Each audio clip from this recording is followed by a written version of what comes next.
지금은 이제 말씀 전하는 시간입니다. 오늘은 화평하게 하는 자 제목으로 하나님의 말씀 전하겠습니다.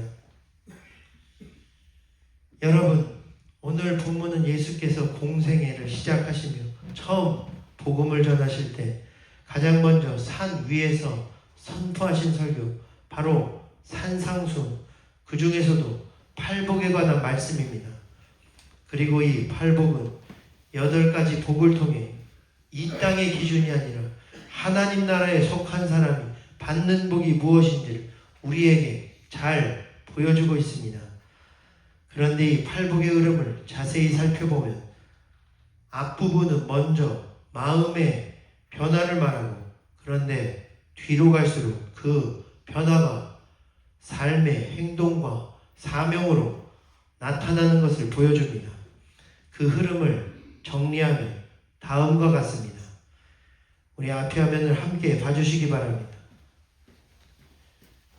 먼저 첫째, 심령이 가난한 자부터 보면 이 단계는 하나님 앞에서 자신의 영적 가난을 깨닫고 완전히 무너지는 단계입니다. 신앙은 바로 여기서부터 시작됩니다. 오늘 우리도 주님 앞에서 먼저 우리의 부족함과 약함을 깨닫는 자리에서부터 주님을 찾게 되고, 그때부터 구원의 은혜와 하늘의 복이 임하기 시작하는 것입니다. 그리고 둘째, 애통하는 자는 자신 안에 있는 죄를 깊이 깨닫고 슬퍼하며 회개의 자리로 나아가는 단계입니다. 또 셋째, 온유한 자는 이제는 죄를 슬퍼하던 마음이 다듬어져 자기 주장을 내려놓고 하나님 앞에서 겸손한 성품으로 변화되는 단계이며, 넷째, 의에 줄이고 목마른 자는 이제 하나님을 알고자 하는 갈망과 하나님의 의를 사모하는 단계까지 나아갑니다. 그리고 다섯째, 긍휼히 여기는 자에서는 그렇게 하나님을 사모하던 사람이 이제는 시선을 돌려 다른 사람을 품기 시작합니다. 신앙이 자기 안에 머물지 않고 밖으로 흘러가기 시작하는 것입니다. 그리고 여섯째, 마음이 청결한 자. 여기서부터는 하나님과의 관계가 더욱 정결해지고 하나님 중심의 삶이 분명해지는 단계입니다. 그리고 오늘 우리가 주목하는 일곱째, 화평하게 하는 자에서는 이제 내면이 변화된 성도가 세상 속으로 들어가 관계를 회복시키고 깨어진 것을 이어준 사명을 이루는 삶을 나아가게 됩니다. 그리고 마지막 여덟째, 의를 위하여 핍박을 받는 자에서는 그 사명을 끝까지 감당한 사람에게 결국 하나님의 나라가 주어진다는 것을 말씀하고 있습니다. 이처럼 팔복은 단순히 좋은 성품과 복을 나열한 말씀이 아니라 한 사람이 하나님 앞에서 변화되어 그 삶이 사명으로 이어지고 마침내 하나님 나라에 이르는 신앙의 여정을 우리에게 보여주는 말씀인 것입니다. 그런데 여기서 특히 일곱째가 중요한 이유가 있습니다. 왜냐하면 그 전까지는 모두 사람의 마음이 어떠한가를 말했지만 이 일곱째부터는 그 마음이 변화된 사람, 무엇을 하는가, 어떤 사명으로 살아가는가, 그것이 처음 등장하기 때문입니다. 그리고 그 첫 번째 사명이 바로 세상을 화평하게 하는 일이라고 성경은 말하고 있습니다. 다시 말해 주 안에서 마음이 변화되고 성령으로 우리가 새 사람이 된 이후에 우리가 가장 먼저 감당해야 할 중요한 일은 바로 세상을 화평케 하는 일이라는 것입니다. 그러니까 오늘 팔복은 우리 가운데 화평이 얼마나 중요한 일인지를 분명히 말해주고 있습니다. 세상은 화평이 필요하다는 것입니다. 왜냐하면 오늘 세상은 화평이 없기 때문에 전쟁과 미움으로 가득하고 사회와 가정도 개인의 마음에도 참된 평안이 없기에 불안하고 갈등 속에 힘겹게 살고 있기 때문인 것입니다. 그러므로 이때 우리는 주님의 말씀처럼 복 있는 자가 되어 세상을 화평케 하는 자가 되어야 합니다. 주님은 우리에게 세상을 화평하게 만들라는 중요한 사명을 주셨습니다. 그런데 여러분, 여기서 우리가 한 가지를 반드시 기억해야 합니다. 그것은 바로 성경이 말하는 화평이 단순히 평화를 이루고 싸우지 않는 상태가 아니라는 것입니다. 그냥 조용히 지내는 것, 갈등을 피하는 것, 아무 일도 일어나지 않는 것, 이것을 성경은 화평이라고 말하지 않습니다. 성경에서 말하는 화평은 그러한 것이 아닌 하나님과 끊어졌던 관계가 다시 이어지는 것이고 죄로 인해 무너졌던 삶이 회복되는 것입니다. 깨어진 사람과 사람이 하나님 안에서 다시 하나가 되는 것이며 이것이 바로 성경이 말하는 진정한 화평입니다.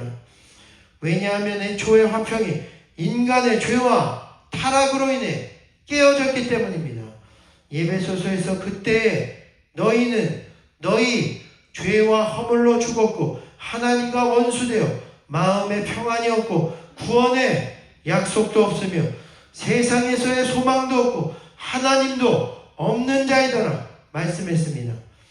다시 말해 인간의 평화가 깨어진 진짜 원인은 죄로 인해 하나님과의 관계가 깨어졌기 때문이라는 것입니다.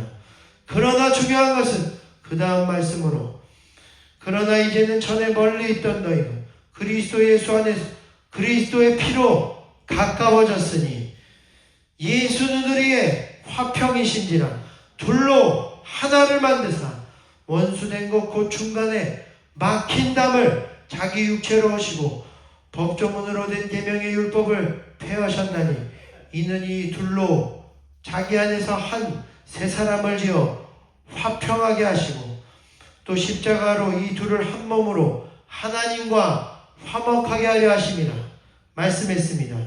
원수된 것을 십자가로 소멸하셨다는 것입니다. 다시 말해 오늘 우리는 하나님이 없는 시대, 하나님을 잃은 시대, 그 때문에 평안을 얻지 못하고 두렵고 화평과 소망이 없는 시대에 살고 있지만 주님이 우리를 불쌍히 여기시사 그 아들 예수 그리스도를 이 땅에 보내시고 그 예수를 믿게 하심으로 죄의 문제를 해결하사 하나님과 인간이 이제 둘이 된 것을 이제 다시 하나 되어 화평과 평안이 임하도록 하셨다는 것입니다. 그러므로 이제 오늘 저와 여러분이 하나님 없는 인생에 하나님을 찾아주고 그 아들 예수 그리스도를 구원자로 받아들여 영생을 얻는 영혼으로 사람들을 구원하는 화평케 하는 자가 되기를 주님의 이름으로 축원드립니다. 하나님 없이 세상에 빠져 살고 세상에 좋은 것 다 누려도 평안이 없는 이들에게 구원의 근본이신 예수님을 찾아주는 일을 해야 하는 것입니다. 예수님을 믿게 함으로 죄의 문제를 해결하고 다시 하나님과 하나됨으로 참 평화를 누리게 해야 합니다. 여기 한 인물을 소개합니다. 그 사람은 19세기 독일의 철학자로 현대 철학과 문학에 막대한 영향을 끼친 유명한 무신론 철학자로 잘 알려진 여러분도 잘 이름을 들어보신 니체입니다.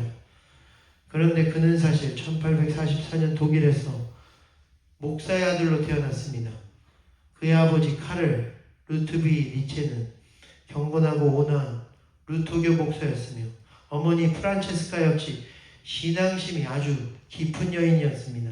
따라서 어릴 때부터 니체도 매우 신앙적인 아이였고 얼마나 경건했는지 사람들은 그를 꼬마 예수라 부를 정도였습니다. 그런데 그는 어릴 때부터 그도 목사가 되기를 꿈꾸었고 성경과 찬송가도 즐겨 읽고 불렀습니다.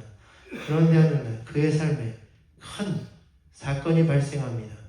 그것은 바로 니체가 5살 때 그의 아버지가 뇌질환으로 고통받다 사망한 사건입니다.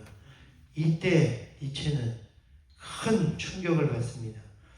왜냐하면 그는 아버지를 의로운 사람, 하나님의 사람으로 기억했기에 하나님은 왜 그토록 경건한 사람을 왜 일찍 데려가셨는가 라고 생각했기 때문입니다. 거기다 이외에도 몇 달 후 2살이던 남동생 요셉 니체마저도 사망했는데, 이때 니체는 죽음과 고통 가운데도 침묵하시는 하나님을 경험했고, 그리고 그 시절 이런 신앙적인 상실감은 훗날 신은 죽었다라는 그의 유명한 철학사상에까지 깊은 영향을 끼쳤습니다. 거기다 아버지의 사망 이후 매우 경건했지만 신앙 규율에 엄격하며 감정 표현이 매우 억제되어 있었던 어머니와의 관계는 항상 긴장과 억압 상태에 있었으며, 거기다 목사였던 아버지의 뒤를 잇게 하려는 강한 기대와 지나친 종교적 압력을 니체는 견딜 수가 없었습니다.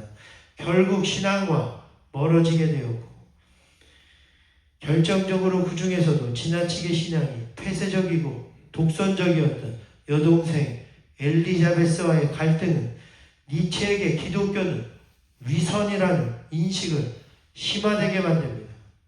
그리하여 결국 그는 신앙을 떠나게 되었는데, 어린 시절 순수한 믿음이 있었지만 그 이후 아버지의 죽음, 하나님의 침묵, 가족의 위선, 내면의 고통이 이 모든 과정이 그를 신앙에서 떠나게 만든 것입니다.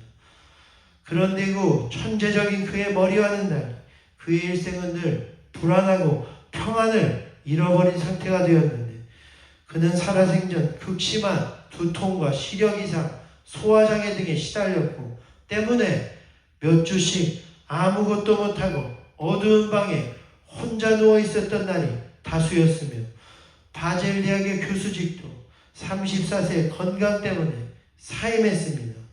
그리고 그는 평생을 스위스, 이탈리아 등의 요양지에서 떠돌며 살게 됩니다. 일상적인 삶 자체가 거의 불가능한 상태가 된 것입니다. 그런데 그러다가 드디어 1889년 니체는 이탈리아 북부 토리노라는 도시에서 정신적인 붕괴를 일으킵니다. 그날 거리에서 그가 학대받는 말에 목을 끌어안고 한참을 울었다는 이야기는 아주 유명한 일화입니다. 그는 완전히 정신 이상 상태가 되었는데 남은 11년을 의식 없는 상태로 지내다 병원에서 사망했습니다.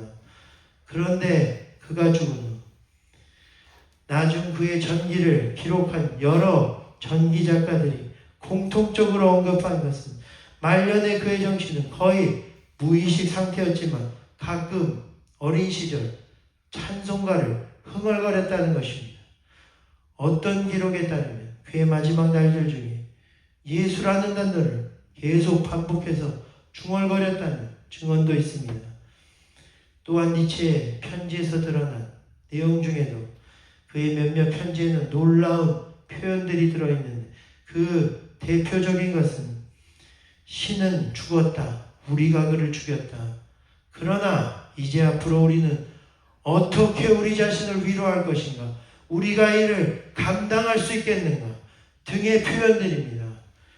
즉 그는 유명한 무신론자로 죽었지만 영혼 깊은 곳에서는 신을 완전히 버린 사람으로 보기 어렵다는 오늘날의 평가가 많은 것입니다.